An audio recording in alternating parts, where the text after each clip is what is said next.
नारद जी ने देखा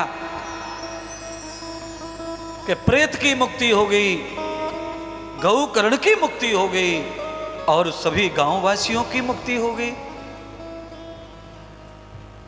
अब तो नारद जी को बड़ी श्रद्धा पैदा हुई भागवत के प्रति। महाराज नारद जी ने बचपन में भागवत सुनी थी ब्रह्मा जी से, पर भूल गए।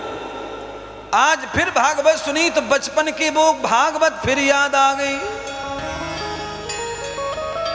इसीलिए जन्मो जन्म कृतम फलम जन्मो भागवतम कर्म। भागवत की कथा श्रवण करने से पिछले जन्मों की याददाश्त भी वापस आ सकती है। इतना ज्यादा शक्ति है सत्संग में, भागवत में, व्याख्यान में। आप जो भूल जाते हैं ना जीवन की, वो बातें भी याद आती हैं भागवत सुनते सुनते। आपको कितनी बातें आज याद आई हैं सुनकर व्याख्यान अपनी। मैं जो कहता हूं आप अपने ऊपर लेते हैं बात को, तत्काल आप अपनी जिंदगी में खो जाते हैं। बिल्कुल सही कह रहे महाराज। नारद जी ने देखा क्या? नारद जी ने देखा ये कि ब्रह्मा जी विमान में आए हैं और फूल बरसा रहे हैं। भक्ति आई है मंडप में और नृत्य कर रही है। ज्ञान और वैराग्य दोनों खड़े हैं, पांडाल से भी ऊपर सिर जा रहा है। इतने जीवित और इतने चेतन हो गए। भक्ति नाच रही है।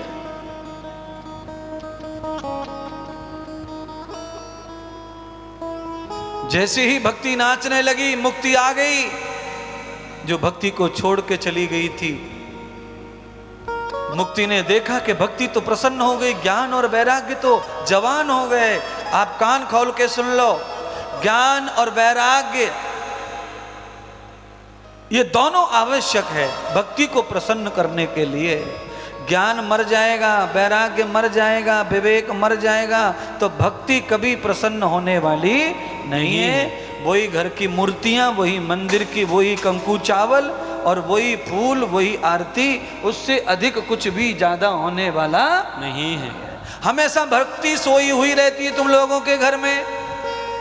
मंदिर की वही चावल वाली कटोरी, वही कंकु वाली कटोरी 15 साल पहले खरीदी थी मेले से, उसी में से रोज चढ़ रहा है वही पुराना, वही पुराना, वही धुराना।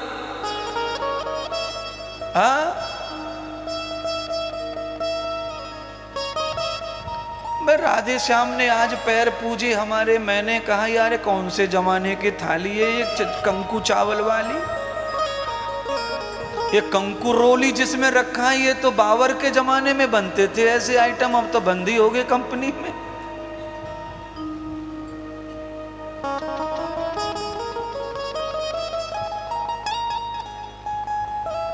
भक्ति प्रसन्न नहीं होती, मैं ये कहना चाहता हूं। भक्ति जब प्रसन्न होती है तो वो आगे बढ़ती है, आगे बढ़ती है, आगे बढ़ती है। तुम्हारी भक्ति आगे बढ़ती नहीं है। तुम्हारी भक्ति कहां से कहां तक है बताओगे क्या?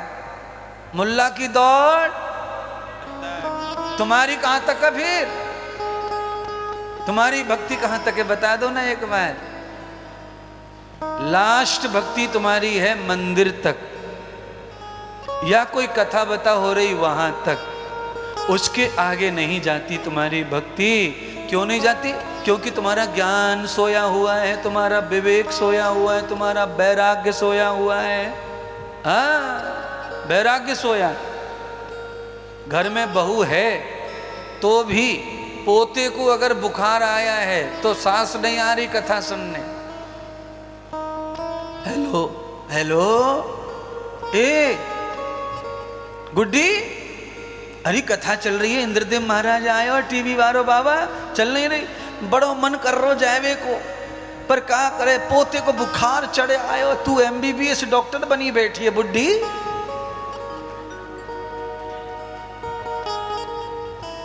बताओ, बेटा घर में, बेटी घर में, बहू घर में है, तू कथा में चल के प्रार्थना करिया। यहाँ प्रेत आत्मा शुद्ध हो जाती है तो बुखार को शुद्ध होने में देर क्या लगेगी? क्रोसिन गोली जहाँ काम कर जाए वहाँ कथा काम ना करे, ऐसे कैसे हो जाएगा?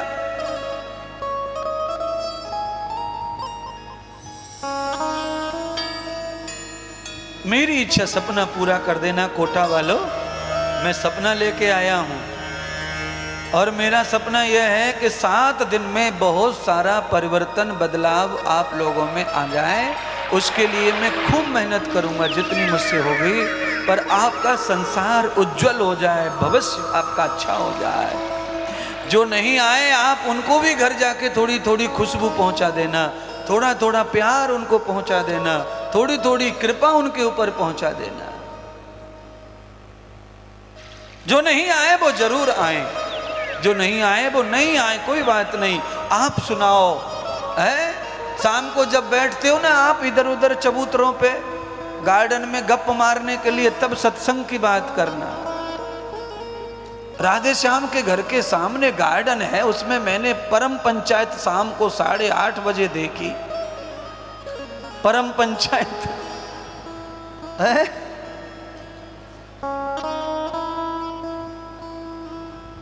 मैंने कहा यार ये गार्डन बहुत बढ़िया है, यहाँ पे सब लोग जो है पूरे मोहल्ले के बिना अखबार के सूचना देते हैं एक दूसरे को, ये बढ़िया जगह है। शाम को बहुत 10-15 महिलाएं बैठी थी वहां गार्डन में, 2-3 महिलाएं खड़ी थी, कुछ बैठी थी। घर में कोई उन्हें कहे खड़ी रहे तो मायके चली जाएंगी रूठ के, और गार्डन में घंटों खड़ी रह सकती हैं। क्यों रह सकती हैं आप समझ गए होंगे सब। सिर के ऊपर 3-3 कलश लेके राजस्थान की लुगाई ही कुआं से पानी लावे पहले पुराने जमाने में, पर कोई पड़ोसन मिल जाए चुगली चाटी वारी तो 3-3 घंटा निकाल दे खड़ी खड़ी खड़ी खड़ी, और 100 किलो वजन खोपड़े पे रखो।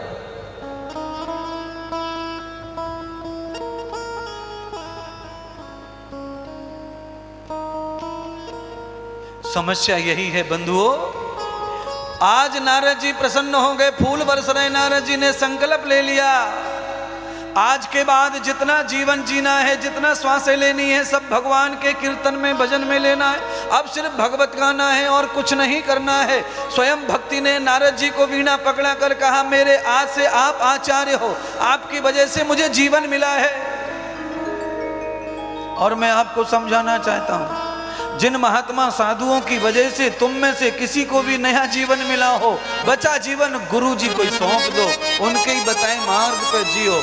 नारद को भक्ति ने अपना जीवन सौंप दिया। नारद जी दिन रात एक एक श्वास अब भक्ति का प्रचार कर रहे हैं, भगवत चर्चा कर रहे हैं। नारद जी के पास सब कोई काम दूसरा नहीं है, एक ही काम है, भजन। भजन ही भजन करो, कीर्तन कीर्तन करो, कथा श्रवण करो। नारद जी ने बीणा उठा लिया और भागवत की कथा सुनाने के लिए घर घर गांव गांव निकल पड़े। कोई न करवाए तो भी कथा कर रहे हैं। नारद जी की कथा करने के लिए यजमान बनने की जरूरत नहीं है। नारद जी दरवाजे दरवाजे कथा सुनाते सुनाते घूम रहे हैं, किसी का पांडाल, किसी का माइक नहीं चाहिए। नारद जैसी कथा हमने भी पहले बहुत की, हम भी ऐसी सुनाते रहते थे दिन रात, पर धीरे धीरे धीरे धीरे धीरे धीरे प्रभावशाली होता गया कार्यक्रम, और नारद जी की कथा भी रंग लाई। नारद जी को भी यजमान मिले, मुझे भी यजमान मिले, कथा का सम्मान बढ़ा और कथा कोटा तक पहुंच गई, इस पांडाल तक पहुंच गई कथा।